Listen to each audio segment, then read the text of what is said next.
Muito bem, está no ar mais um Bate-Papo das 6, o seu programa de informação, debate e atualização nos temas de saúde, né?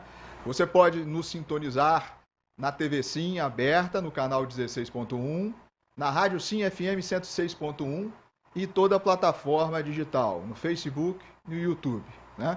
Hoje, nós contamos com a presença aqui da doutora Alessandra Shirley Santos, que é infectologista do Hospital Rio Doce e também do Linhares Medical Center. Não é isso, doutora Alessandra? Exatamente, doutor Dário. É um prazer voltar aqui ao programa para a gente conversar sobre um assunto tão importante. Isso aí. E também com a enfermeira Denise Milanês, que é chefe do CCIH do Hospital Rio Doce. Não é isso? Isso, é um prazer estar aqui presente. Isso aí. O tema hoje é muito interessante. É sobre controle de infecções hospitalares, né? E de higienização das mãos. O tema do programa é devido ao dia 5 de maio, que é o dia que comemoramos o Dia Mundial da Higienização das Mãos, e o dia 15 de maio, que é o Dia Nacional do Controle de Infecções Hospitalares, né? Antes da gente iniciar o nosso programa, né? Olha aí, está no ar o trânsito de Linhares, ali a BR-101, né? Com trânsito, com fluxo, tá tranquilo, tá razoável aí, né? Tá sem muito congestionamento. Bem, antes da gente iniciar propriamente dito o tema, né? A gente vai dar algumas notícias referentes à saúde de Linhares. O Linhares Medical Center fez a contratualização com o convênio do Bradesco Saúde. Então, quem é segurado do Bradesco Saúde vai ser atendido agora no Hospital do Linhares Medical Center. Também lá no Linhares Medical Center tem o IU Saúde, Economic Saúde, Vale Saúde, Saúde Petrobras, Banescaixa, Provida e agora o Bradesco Saúde, que são os convênios contratualizados lá com o Hospital Linhares Medical Center para usufruir de toda aquela estrutura do ambulatório, dos exames e etc, né? Acho que essa é a novidade da saúde da semana. E vamos começar então a falar sobre infecções. Primeira pergunta que eu queria dizer, né? Fazer, que veio da internet também, que é para a doutora Alessandra. O que é infecção hospitalar, doutora Alessandra? Pois é, Dário. A gente nem usa mais esse termo, infecção hospitalar. Por que a gente não usa? A gente não usa, mas usa, né? Todo mundo fala infecção hospitalar.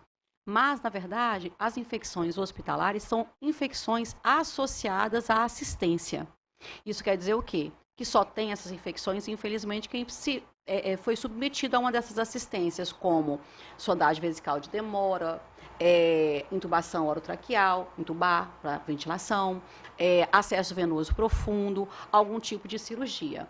São todas infecções preveníveis, mas estão relacionadas a receber assistência. Fica menos pesado, né, quando a gente usa o termo dessa forma. Alguma assistência hospitalar, no caso. Necessária. Né? Isso aí. Outra dúvida que surge é a diferença entre infecção e sepse. Qual que é a diferença? Ou é a mesma coisa? Já engatando essa... Boa pergunta, adoro essa pergunta. A sepse é conhecida como infecção generalizada. Na verdade, é uma inflamação generalizada que é induzida por um agente infeccioso, uma bactéria, um vírus, entendeu? Então, assim, ela realmente ela pode levar a uma inflamação dos rins, do sistema vascular, a falência desses sistemas, entendeu? Mas induzido por um agente. Um agente que inflama o corpo completo todo. Exatamente. E começa a dar disfunção em outros órgãos. Outros órgãos, né? Exatamente. Bem legal. Bem, e vamos lá, o tema hoje acaba que vai ser baseado nisso, né, na infecção hospitalar e na sepse, no caso, e a gente tem o que a gente chama de CCIH, que é o controle de infecções hospitalares, não é isso? É a comissão. Denise pode falar bem disso pra gente, né, Denise? Então, é a Comissão de Infecção Hospitalar, né, que foi instituída na legislação, na portaria do Ministério da Saúde 2616, né, que no caso divide, né, os membros executores e os membros consultores. Os membros consultores são os determinados pela direção, geralmente são enfermeiros, farmacêuticos, fisioterapeutas, médicos, um representante da parte da direção, que no nosso caso é o diretor técnico da instituição, e os membros executores, que no nosso caso nós temos uma equipe muito boa, né, lá no Hospital Rio Doce, que no caso é formado pela médica infectologista, um enfermeiro, uma secretária e uma técnica de enfermagem. Pode falar. O serviço executor, né? Obrigada por excelente equipe, porque a nossa equipe é muito boa mesmo. Mas, na verdade, a comissão ela é uma representação de todos os setores do hospital. Justamente para a gente conseguir captar de forma a deliberar sobre assuntos importantes no dia a dia de cada setor, entendeu? E eu, no caso, lá no Linhares Medical Center, sou eu a médica infectologista também. Lá no Rio Doce somos eu, a médica, a Denise, a enfermeira. Temos também uma outra equipe, que é a nossa secretária Kelly. Beijinho para você, Kelly. E a Priscila, que é a nossa secretária. E nós juntas fazemos a execução do que é decidido, deliberado pela comissão. E são vigilantes também, né? O tempo inteiro, ativamente. Eu que trabalho lá também, eu vejo que vocês ficam em cima dos prontuários, em cima das infecções. Deu febre no hospital, vocês estão atrás, né? E outra coisa, tudo é decidido em reuniões, né? Nós fazemos reuniões mensais com a comissão. De prontuários, né? Não necessariamente na reunião. A gente faz isso nas nossas buscas ativas nos setores. Buscas ativas. Tá? A gente é chamado de polícia do hospital, né? Isso. Por um lado, eu até gosto. Eu gosto de chegar e as pessoas ficarem mais atentas, mas o ideal é que a gente eduque as pessoas para que elas fiquem atentas mesmo na nossa ausência. Uhum. E o projeto, a comissão, igual você disse, tem a questão da lavagem das mãos como um objetivo primordial, ou seja, incentivar o hospital a lavar as mãos, ter cuidados com isso, né? Sim, dia 5 de maio foi escolhido como Dia Mundial de Conscientização para a Lavagem das Mãos, da importância da higienização das mãos. Por quê? 5/5, dia 5 de maio, porque nas nossas mãos está o maior papel de controle de infecção, a higienização das mãos. Interessante, né? Eu não sabia dessa informação, não. Não, e fora que é para a gente também lembrar, né? De higienizar 5/5, para lembrar desse ato tão importante que é a higiene das mãos. Eu lembro que a gente que trabalha lá na UTI, elas passam, né? O pessoal do CCIH passam testando a gente se a gente está lavando a mão de maneira correta. Sim. Né? Vocês usam um produto... Luminol. Pede a gente para lavar a mão e depois passa ali o que vocês... Uma lanterna. Uma lanterna para ver se ficou adequado, né? Isso. Então faz parte da educação. Isso. Todo mundo fica tenso, mas todo mundo, a maioria passa no teste? O que acontece? Muitos passam. Não, muitos passam. Mas você sabe que a gente chama de ação, né? Essas ações, elas não são assim, ações com um propósito nem de aprovar ou reprovar. Sim. São ações para conscientização. Educacional. Cada ano a gente escolhe um tipo de ação, mas realmente a mais famosa é a do Luminol mesmo. Do Luminol, né? Para quem não conhece, é um produto que passa e depois fica o lugar onde é que não foi lavado adequadamente brilha. Né? É isso aí. Beleza. E a importância de lavar as mãos, né? No ambiente hospitalar? Eu pelo menos, eu tenho uma fobia. Qualquer coisa que eu vou fazer, eu lavo a mão. Principalmente depois do Covid, né? Depois do Covid, então... Né? Fala, Denise. Então, no ambiente hospitalar, né, a Organização Mundial de Saúde determinou os 5 principais momentos que nós devemos higienizar nossas mãos na prestação de cuidado direto ao paciente, né? Que é antes do contato com o paciente, antes de realizar procedimento asséptico, após contato com fluidos corporais, após contato com o paciente e após contato com superfícies próximas ao paciente. Entendi. E mais de uma forma geral, assim, na população, né, nós temos que higienizar as nossas mãos a todo momento, né? Principalmente agora, né, com o Covid, foi muito falado isso, né? Eu acho que com o Covid a gente educou muito, né? O Covid veio para educar a lavagem das mãos. Eu vejo isso muito... Pelo menos mais, não sei, eu vi que sua olhada aqui, eu achei que as pessoas estão mais educadas nesse sentido. O que a gente observou foi que no início da pandemia, realmente as pessoas ficaram muito conscientes, igual o uso da máscara também, né? As pessoas lavavam as mãos, as pessoas, com o decorrer da pandemia, houve um certo... deixaram de dar tanta importância para isso. Daí que eu brinco, sempre falo com a Denise, que é bom que o nosso trabalho nunca vai deixar de existir. Porque a gente acaba depois entrando numa zona de conforto, não vou mais precisar lavar. Mas a gente precisa lavar e higienizar. Existe uma diferença entre lavar e higienizar a mão, né? A gente tem a higienização que a gente faz com o produto, com a base de álcool, né? E nós temos a lavagem das mãos, que é com água e com sabão. Então, existe um momento para essas duas coisas dentro do atendimento hospitalar. E aí, esses momentos, no caso, né? Quando que eu devo higienizar as mãos com água e sabonete? Quando as minhas mãos estão visivelmente sujas. Né? Quando elas não estão visivelmente sujas, eu posso utilizar a solução alcoólica. Olha que interessante. Por exemplo, eu estou no procedimento e aí sujei a mão por algum motivo, está visível. Aí é sabão. Isso. Passou desse momento, eu vou no outro box lá do paciente. Aí eu uso álcool. Pode ser assim? Pode. Sim, Pode. Entre pacientes também você deve O higienizar as ideal mãos. a gente tem, por exemplo, todo mundo que entrar dentro de um quarto de hospital ou dentro de um box de uma UTI vai ver que nós temos uma alcooleira lá. Porque é justamente você chega, antes de tocar no paciente, você higieniza suas mãos com álcool, após tocar nele. Então, tem esses 5 momentos que a Anvisa preconiza, que a Denise acabou de falar. E quando você vai de um paciente para outro, o ideal é você lavar a mão. Mas se você tiver uma emergência, o ideal é você higienizar mesmo. Higienizar. Ok. Mas o objetivo principal é para não levar contaminação também de um paciente para o outro, né? O Isso nome que a aí. gente se dá é a transmissão cruzada entre pacientes. Entre superfície também, entre superfície, você toca na superfície, né? E leva a contaminação para frente, para outro paciente, para outra superfície, enfim. Entendi.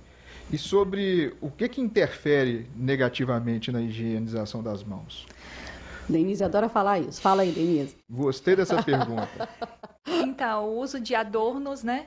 Relógio, pulseira, anel, o tamanho das unhas também interfere, né? A gente não pode ter unhas compridas, né? Esmalte, preferencialmente de cor clara, para a gente conseguir visualizar a sujidade, né? Por isso que tem essa regra intra-hospitalar, né? Isso. De não usar nada, né? Por isso que eu tô feliz hoje, porque hoje eu posso usar brinco, entendeu? Posso estar de cabelo solto. Eu tiro até aliança. Até aliança a gente tem que tirar.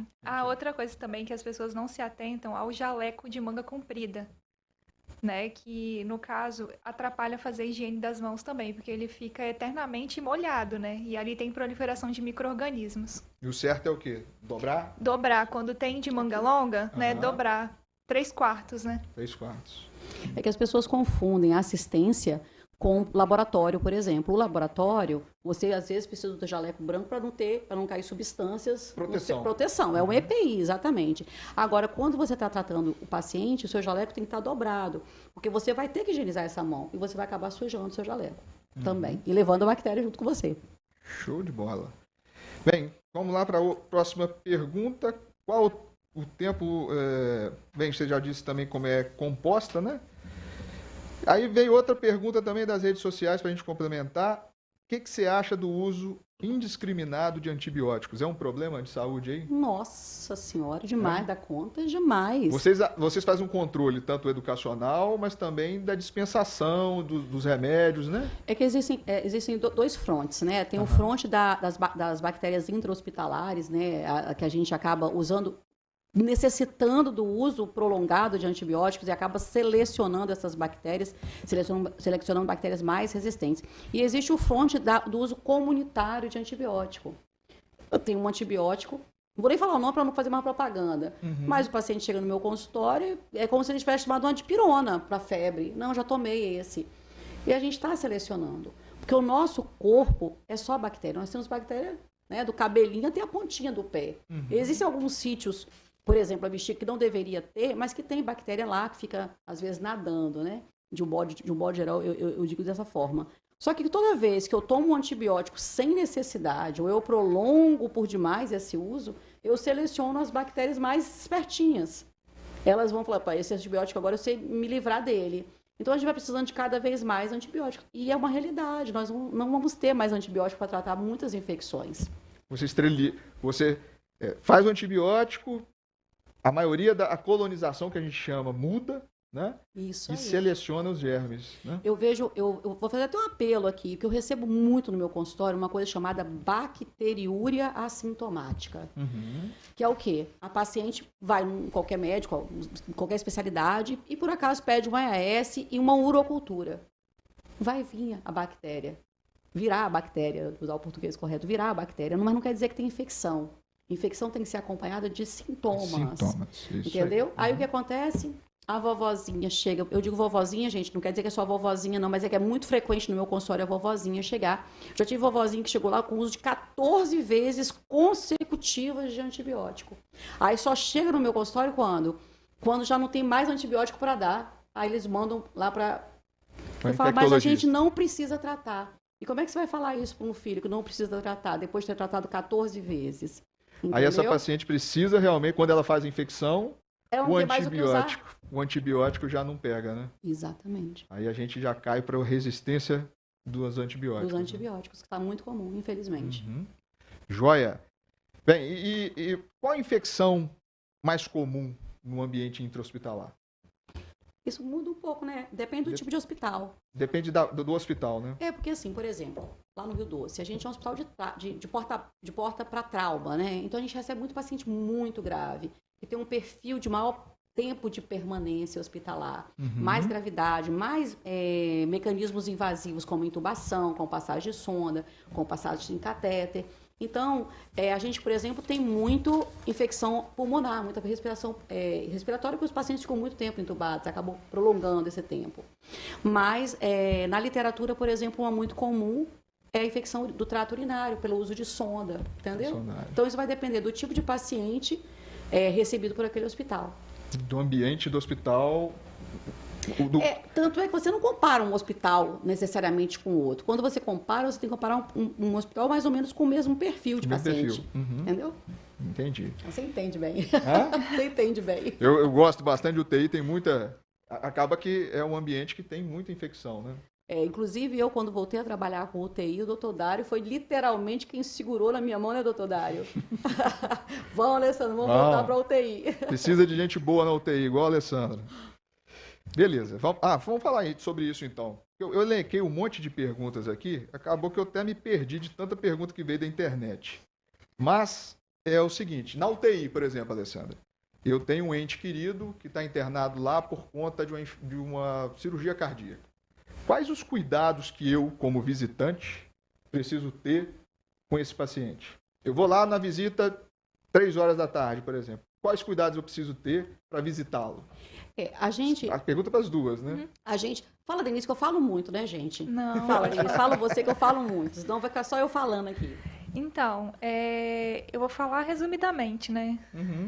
Higiene das mãos, ele precisa fazer higiene das mãos, né? Antes de adentrar o leito. Não sentar no leito do paciente, que às vezes a gente vê isso acontecer. Debruçar também, isso, eu vejo direto. Não levar muitos pertences para o hospital. Né? Não utilizar muito adornos, porque isso, né, atrapalha a higiene das mãos. Lembra mais de alguma coisa, senhora Alessandra? Uma coisa que geralmente o pessoal fica bravo é a questão de alimentos também. Porque a gente faz um controle, porque a qualidade do alimento oferecido a gente tem que ter muita segurança, né? Então, a gente pede para não levarem alimentos para determinados pacientes. Aí o pessoal fica até meio bravo com a gente, mas não é por conta disso, é por conta de controle mesmo de outras infecções que podem vir junto com a alimentação. Tá? Além e também disso, a dieta, tem as né? flores, né? Gente, flor, eu adoro flor. Nossa, eu amo flor. Só que a flor, ela tem uma bactéria que ela pode estar carreando ali dentro. Então, deixa para mandar a flor para casa do paciente. Já vai direto para lá, entendeu? Porque quando você leva, qualquer coisa que você leva para dentro do ambiente hospitalar, ela pode estar lá colonizada, ela pode virar casinha do bicho, entendeu? E você acaba levando para casa essa bactéria. Entendi. Outra coisa, aí já é pergunta minha e eu acho interessante para elucidar para a população. Às vezes eu vou na UTI, o paciente vai na UTI, o visitante vai na UTI e está lá um sinal falando que ele está em isolamento, por exemplo. Eu acho que isso é interessante da gente explicar. É legal mesmo. Né? Tem uma plaquinha amarela, tem uma plaquinha vermelha, e às vezes ele precisa de colocar uma vestimenta diferente, né? E qual que é o motivo disso? A gente coleta o paciente, por exemplo, eu recebo um paciente lá no Hospital Rio Doce, que ficou internado em outro hospital, lá no LMC, ou no LMC que ficou no Rio Doce, por mais de 48 horas, eu tenho que colher o SWAB de vigilância desse paciente, para saber se ele já não está carregando do outro hospital de um hospital para outro, bactérias já resistentes, já selecionadas. Porque a flora é diferente, né? Pode ser diferente. E toda vez que você se expõe no hospital, você pode selecionar essa flora, né? E aí, quando o paciente permanece com um tempo prolongado, a gente recoleta isso, né? Depende de cada setor, depende de cada hospital, esse tempo de recoleta. E aí, às vezes, no meio dessa internação de 30 dias, 15 dias, a gente encontra uma bactéria já mais resistente, mais fortinha. E a gente pede para os acompanhantes, para os médicos, para os técnicos, para os enfermeiros usarem, justamente para a gente não fazer a transmissão cruzada. Não é que o paciente está infectado, ele está colonizado. A bactéria está morando nele só. É o trabalho da CCIH. Sim. Né? Sim. Então, quando vocês forem lá visitar na UTI e tiver toda aquela parafernália de proteção, é as meninas que mandaram colocar para a gente prevenir as transmissões dentro do hospital, né? É a segurança do paciente. Bem, chegamos ao final do primeiro bloco, falando sobre controle de infecções hospitalares, né? E também higienização das mãos. Hoje com a presença da doutora Alessandra Santos, que é infectologista do LMC, e também do Hospital Rio Doce, e a enfermeira Denise Milanês, que é chefe do CCIH do Hospital Rio Doce. No segundo bloco, a gente vai voltar falando mais sobre CCIH, infecções. Mande sua pergunta, que a gente faz aqui online. Muito bem, estamos de volta ao Bate-Papo das 6, falando sobre infecções hospitalares, CCIH, higienização das mãos. Hoje, na presença da doutora Alessandra Santos, que é infectologista do Linhares Medical Center e do Hospital Rio Doce. E também a Denise Milanês, que é a chefe da CCIH do Hospital Rio Doce. Né? Fechávamos o último bloco falando sobre CCIH e temos mais uma pergunta uma dúvida sobre a alta hospitalar. Por exemplo, o paciente teve uma infecção hospitalar, teve alta, até quantos dias após a alta ele ainda pode ser considerado uma infecção hospitalar? Então, pode ser considerado até 30 dias, né, da data da cirurgia. E também, por exemplo, para pacientes que têm prótese, é considerado até 90 dias. 30 e 90 dias. Mesmo se ele não teve infecção dentro do hospital, se ele desenvolve depois? Sim. É isso, né? Eu fui lá, operei o coração, troquei uma válvula cardíaca, correu tudo bem. Tive alta, mas eu tive infecção, seja da ferida, do pulmão, de qualquer coisa nesse sentido. É infecção hospitalar. Deixa eu te falar. Relacionado à assistência. Relacionado à assistência. Assistência, isso aí. E outra coisa, né? Nós da CCIH, nós fazemos busca fonada dos pacientes pós-cirurgias. Né? Um exemplo que você usou, cirurgia cardíaca. A gente faz ligação para os pacientes e pergunta, né, se tem sinais flogísticos, se teve febre, se está fazendo uso, né, de antibiótico, para a gente fazer esse controle mesmo das infecções, né, de uma forma geral. Capturar. E aí, capturar e ter banco de dados e informações, né? Isso, mas se no caso ele tiver, né, sinais e sintomas de infecção, a gente marca com a doutora Alessandra e ela faz a avaliação no ambulatório. Entendi. É por isso que as pessoas não devem ficar assustadas. A gente liga, a gente tenta fazer essa busca em todos os pacientes de determinadas cirurgias, como cesariana, por exemplo, cirurgias cardíacas. A gente tem uma série de cirurgias que a gente faz, elenca, né, para ligar. Então, quando a gente ligar, não se assustem. Isso é um controle nosso, para a gente ter um controle de qualidade também dentro do hospital. Isso aí. É interessante esse feedback, né, que o hospital dá para o paciente, né? Inclusive, eu faço ambulatório de egresso. O que é isso? O paciente fala, não, ficou vermelho, né? O tal do sinal flogístico. Ficou vermelho, doutora, ficou quente. Vem aqui para a gente dar uma olhadinha, né? Ok. E quais essas medidas de prevenção de infecção hospitalar? A gente já falou, né? Acaba que é mais higienização das mãos, né? A questão dos controles, os 5 momentos, né? E tem mais alguma coisa que a gente pode ajudar? Ixi, tem um monte. Muita coisa. Né? Muita coisa. Centro cirúrgico, cada ambiente do hospital ele tem uma série de protocolos. Na verdade, seguidos, né? Seguir os protocolos, né, de controle de infecção de uma forma geral.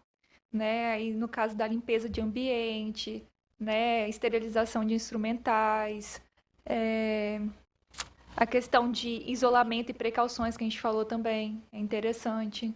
Para tudo dar certo é muito trabalho. É uma cadeia, né? Na verdade, a gente trabalha em equipe. O nosso trabalho hospitalar é um trabalho em equipe, não tem jeito. Por isso que a gente, da área que trabalha em UTI, por exemplo, a gente está sempre tentando tirar mais precocemente a sonda, tirar mais precocemente o acesso venoso profundo, usar o mínimo possível de intubação, né? A gente tem critérios para definir quando esse paciente vai ser intubado, quando ele vai ser extubado. As cirurgias... Inclusive, agora a Anvisa, esse ano, a conscientização de controle de infecção é baseada em cirurgias seguras, né?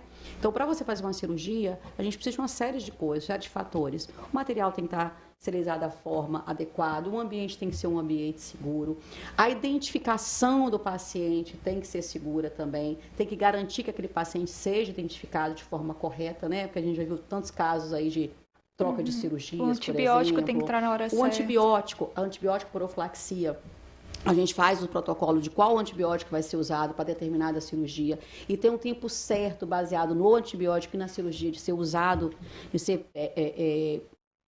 injetado esse antibiótico no paciente. Então, é uma série de detalhes. A gente do controle de infecção, a gente fica meio com toque, sabe?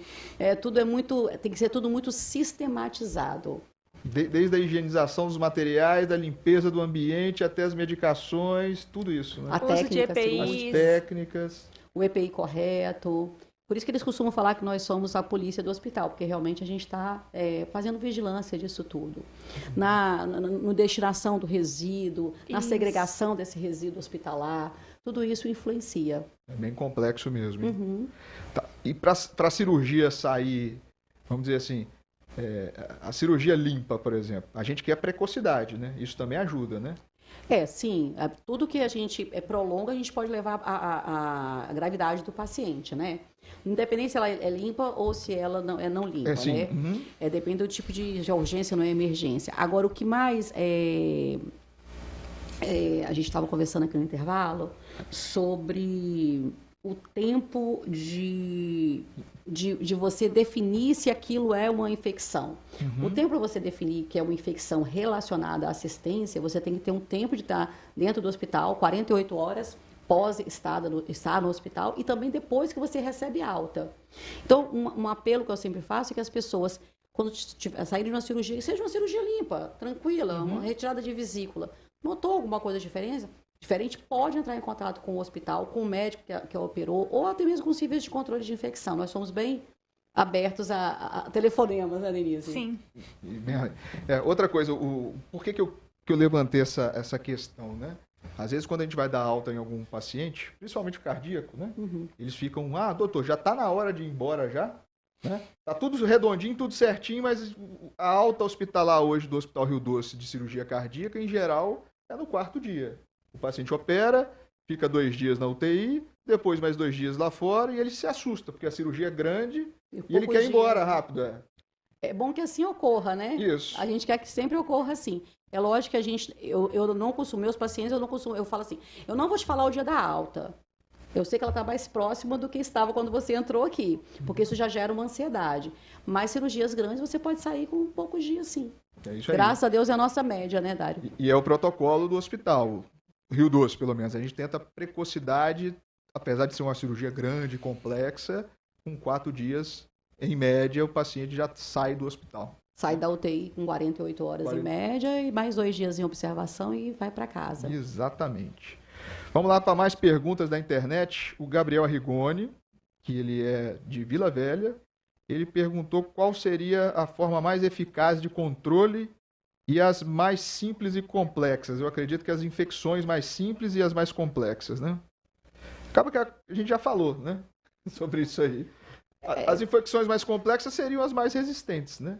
As bactérias mais resistentes, talvez?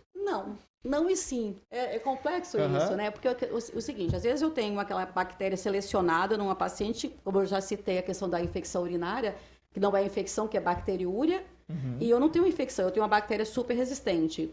Às vezes eu tenho um paciente com uma bactéria super sensível, mas a resposta inflamatória é tão grande, o paciente entra em sepse, que faz aquela resposta inflamatória, mesmo com uma bactéria comunitária, né? Então, isso a resposta é depende. Depende da bactéria, depende do organismo. Depende das comorbidades do das paciente. Das comorbidades do paciente, Verdade. exatamente. Às vezes uma bactéria muito simples, né? Num paciente com insuficiência cardíaca, com problema do coração, ele vai para UTI gravíssimo, em sepse, né? E aí a gente precisa fazer todos os dispositivos para mantê-lo vivo, e é isso que a gente fala sobre assistência, né? Passar a sonda para ver quanto que está funcionando o rim, fazer aqueles acessos que às vezes espantam também os visitantes, né? São acessos que chegam mais próximo do coração para a gente fazer mais medicação. Exatamente, pela concentração do medicamento. Dário, uma coisa que eu acho importante a gente falar é sobre a participação do familiar no controle de infecção. Ótimo. O que eu percebo lá no Rio Doce, no LMC também, os familiares, às vezes, eles ficam agitados, querendo, fica numa internação prolongada, até às vezes não prolongada, vai no quarto do vizinho. Não pode, gente. Não pode, eu não sou chato, isso tem dado, eu tenho como provar que isso aumenta a transmissão, entendeu? Todo o cuidado que você teve... Perdido. Ou, assim, a gente tem áreas comuns no hospital. Aqueles pacientes que estão em precaução ou que estão acompanhando pacientes em precaução, eles não devem ir para aquele setor. A gente tem protocolos muito rígidos, por exemplo, se um paciente em precaução vai num setor, aquele setor depois tem que ser todo feita a limpeza dele de forma sistematizada para ter o controle daquilo. Então, a gente não pode deixar que, por exemplo, que um familiar venha visitar o paciente, está no quarto, vai para outro quarto. Ou no sistema que você tem mais de um leito no quarto e para o outro leito do lado. Às vezes, sentar na cama do paciente. Isso entendeu? É muito comum, Trocar alimentos. A gente tem o TIM, que as mães assim, ficam lá ansiosas, né? E começam a desabafar com o outro, quando a gente vê, já está lá no outro leito. Então, a gente tem que estar vigiando o tempo inteiro para evitar essa transmissão cruzada. Isso, na UTI a gente assiste também muito, a gente está tirando dúvida de tudo aqui, na verdade. Né? A gente está batendo um papo, Batendo um papo, realmente. Na UTI também a gente vê, e causa aflição também, a demora, às vezes, da transferência para a UTI, porque está fazendo a higienização do leito. E às vezes demora, faz uma terminal, né? O paciente que estava ali prévio tinha uma infecção, e aí precisa de todo aquele capricho na limpeza. Na limpeza, né? Existem 2 tipos de limpeza que a gente faz dentro do hospital. Denise, fala, senão só eu vou falar. Fala você. É a limpeza concorrente e a limpeza terminal, né? Quando que eu executo a limpeza concorrente? É a limpeza diária, né? Quando o paciente ele ainda está no leito e aí o objetivo dela é substituir, né? Álcool, sabonete, retirar o lixo, enfim. E a terminal é quando o paciente tem alta, quando é óbito, quando é transferência, ou, por exemplo, quando ele tem muito tempo, né, de internação, 30, 40 dias, a gente faz remanejamento de leitos. E aí a gente faz a higiene terminal. E essa terminal consiste da limpeza total do quarto ou do box, né? Teto, parede, superfícies e chão. Isso aí, eu vejo isso. Sem esquecer de nenhum detalhe. Limpando o teto, trocando tudo. Troca ventilador, troca aqueles monitores. As meninas da limpeza fazem um trabalho muito bacana, viu? Parabéns para vocês. Verdade. Bem bacana. Verdade. Vamos lá, mais dúvidas. Por exemplo, quando o médico está passando visita ali na beira-leito da UTI, só estou falando de UTI porque é meu negócio, né? Ali, pode cumprimentar o visitante? Cumprimentar o visitante a mão? Isso. Idealmente não, né? Nunca, né? Eu quando estou passeando pelo hospital, eu costumo andar assim, ó, perto dos leitos, eu costumo andar com a mão para trás, porque até eu, que estou o tempo inteiro pensando nisso, eu esqueço, às vezes a gente encosta no leito, a gente pega prontuário, sem querer, não pode levar prontuário para dentro de quarto de paciente, por exemplo. Em cima da cama. Esse negocinho aqui, gente, isso aqui é um terror, o tal do celular. A gente leva esse bichinho para tudo quanto é canto. Literalmente, a gente leva ele para o banheiro, né?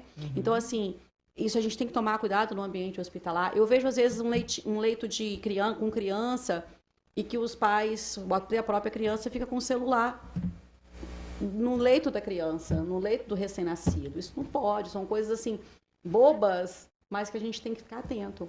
Mas aí também entra a questão de também ficar atento à higiene das mãos, né?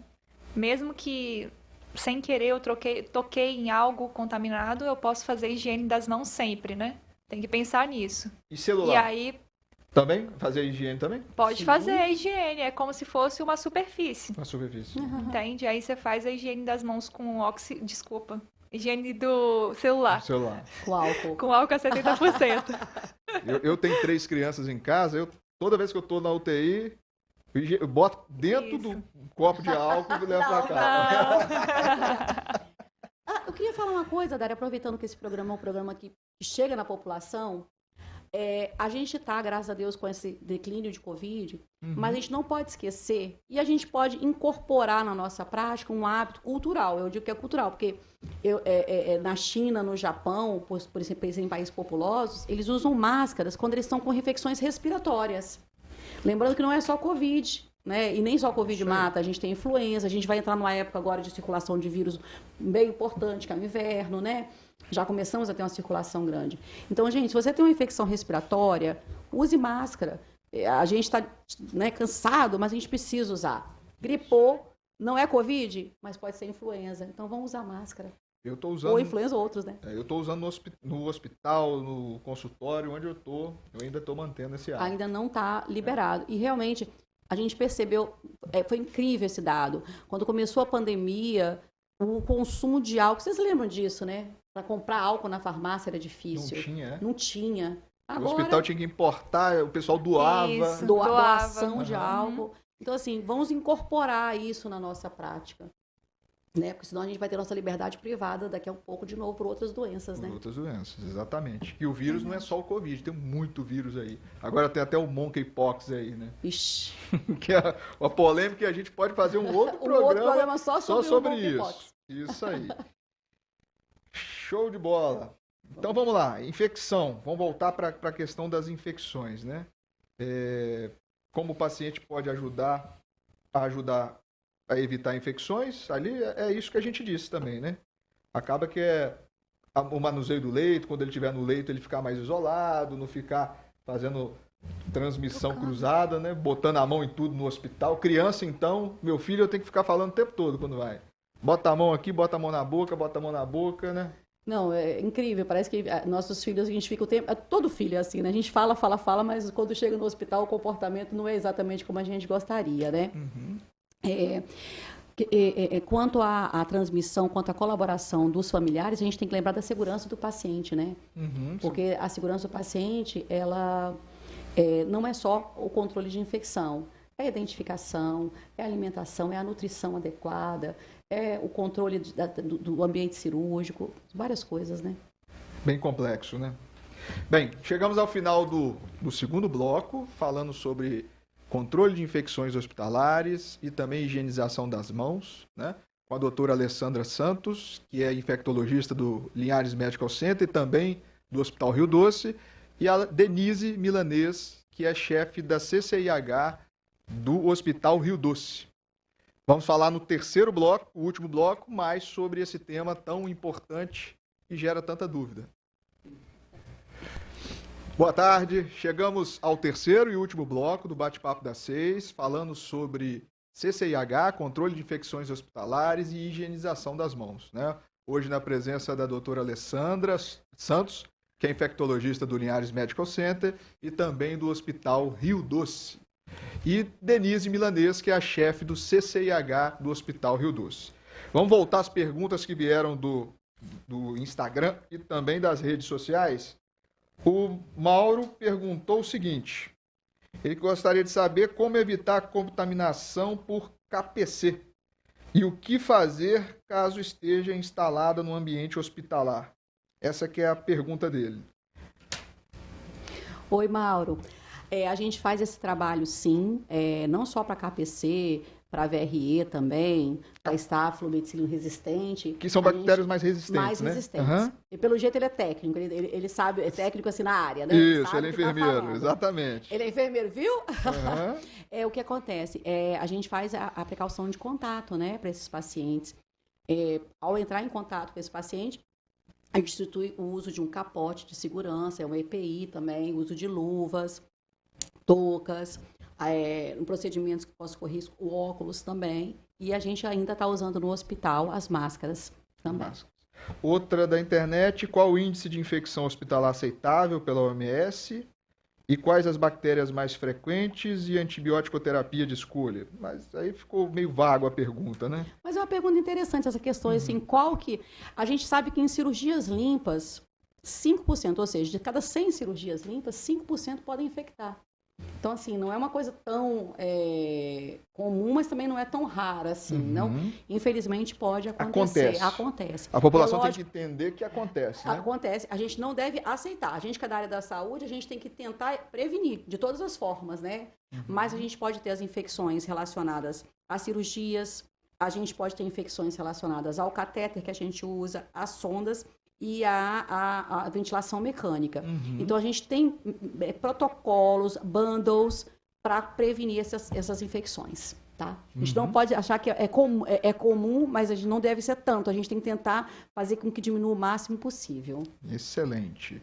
Bem, a gente queria também homenagear né, uma pessoa que trabalhou muito tempo no Hospital Rio Doce, foram 22 anos, né? Não é isso, Alessandra? Eu falei muito bem claro, deixa que eu falo sobre isso. Isso aí. Porque, assim, eu trabalho com infecção, eu tenho 22 anos de formada, mas eu aprendi muito com a Sheila. Sheila foi minha primeira enfermeira, eu vou chorar daqui a pouco, porque eu tô morrendo. Denise, não fica com ciúmes não, hein? É isso. Trabalharam juntas, né?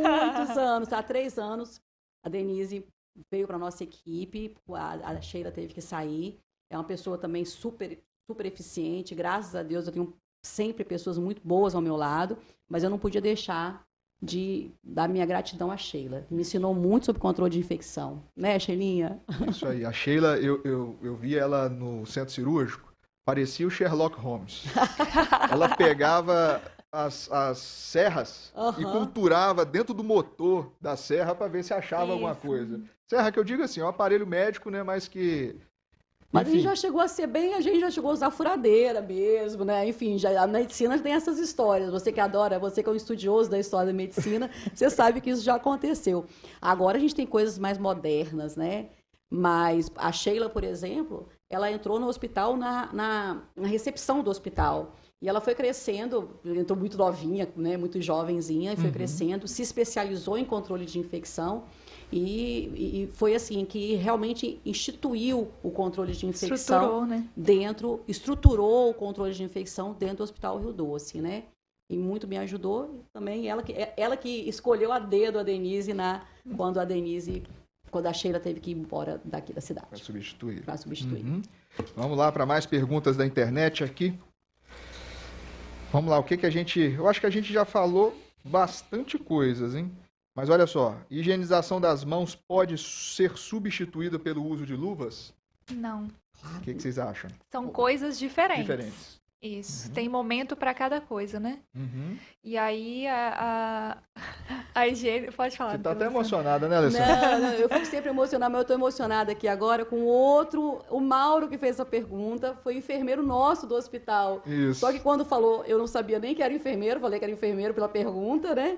E ele tá aqui mandando um abraço. Um abraço para você também, Mauro. Muito aprendizado com você, viu? Isso aí, excelente profissional. Voltando à pergunta sobre a higienização das mãos e substituição das luvas. Isso. A higiene das mãos é uma coisa, utilização de luvas é outra coisa. Isso. E tem momentos adequados para a gente realizar cada situação.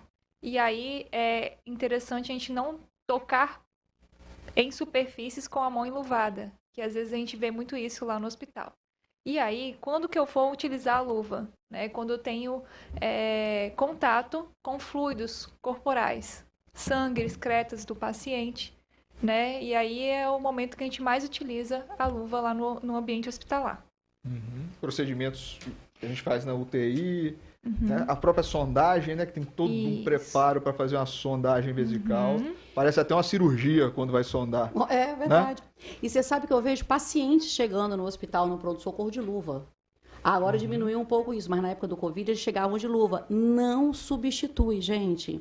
A luva está na sua mão. Você usando a luva o tempo inteiro, vai chegar uma hora que você vai pegar essa luva contaminada e suja e vai colocar no seu olho, que também vai transmitir. Do mesmo jeito. Entendeu? Então, a luva, ela não substitui a lavagem da mão, nem para o médico, nem para o enfermeiro, nem para o técnico e nem para o paciente. Tá bom? As luvas, então, já estamos resolvidos aí. A importância de higienização também, das mãos. Mais alguma coisa que a gente passou despercebido? O que vocês acham? Tem bastante coisa, vamos lembrar. Sobre segurança do paciente, que você ressaltou, que parece que é uma novidade do ponto de vista do movimento hospitalar, né? O movimento de segurança do paciente começou a partir de um livro chamado Errar é Humano. Existem muitos erros que nós cometemos no nosso dia a dia. O que a gente não pode é permanecer nesse erro, né? Então, erros mínimos, como segurança do paciente, por exemplo. Você tem um paciente que tem um risco de queda.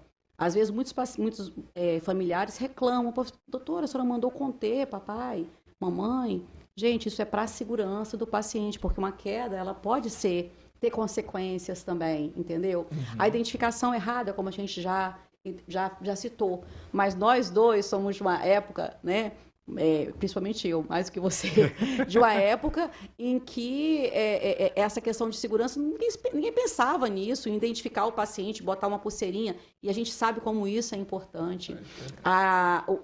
O preparo da medicação para aplicar nesse paciente, como ele deve ser importante, como ter muita atenção. A gente já tivemos, né, muito erro de troca de medicação na história da medicina, né? Então, isso é uma coisa nova, mas que aconteceu muito erro e a gente espera que esses erros parem de ocorrer. E as medicações vêm com QR Code agora, né?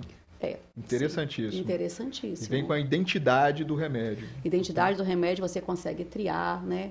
Hoje a transfusão de sangue também você consegue fazer triagens, mas aumentou muito a questão da segurança, mas a gente tem muito que desenvolver ainda. E isso aí que a senhorita disse aí sobre delírio na UTI é muito importante e choca muito o familiar, né? Choca demais. O paciente que fica mais de 48 horas, e principalmente se ele for idoso e tiver uso de algumas medicações, ele vai delirar, porque ele não vê o sol, né? Então ele se perde ali dentro, fica agitado, começa a arrancar a sonda, os dispositivos, e aí... se machucar. E uma das poucas medidas que o médico tem é, às vezes, a contenção física. Porque chega uma hora que a gente precisa tirar a sedação do paciente, por exemplo, a gente vai entubar o paciente. A gente precisa tirar essa sedação para ele respirar por conta própria. Isso. E a gente tem que conter esse paciente e muita gente fica magoado, mas isso é para a segurança dele. Para segurança. Tá? Ou o risco de fazer alguma medicação e ter complicações de medicação também. Exatamente. Né? Joia! Chegamos ao final do Bate-Papo das 6. Um tema hoje muito importante, né? Que a gente tem que estar alerta 24 horas. Aqui os policiais do Hospital Rio Doce, do Linhares Medical Center também. E é isso aí, eu aprendi muito. Muito obrigado pela presença, doutora Alessandra. Palavras finais, fique à vontade. Só gratidão, né? Gratidão a você por ter me convidado, gratidão a Denise por ser minha companheira, gratidão a todo mundo que passou pela minha história de controle de infecção, que tem me ensinado tanto. Obrigado aos pacientes e aos familiares. Um grande abraço. E Denise Milanês, obrigado pela presença. Palavras finais. Eu que agradeço. E outra coisa, obrigado pela vigilância, né? De vez em quando ela sai dando uns esporros lá no hospital, que ela é brava, não vai com essa carinha dela aí de anjo, mas ela é bem brava. A bicha é brava. Sou mesmo, quando precisa, né?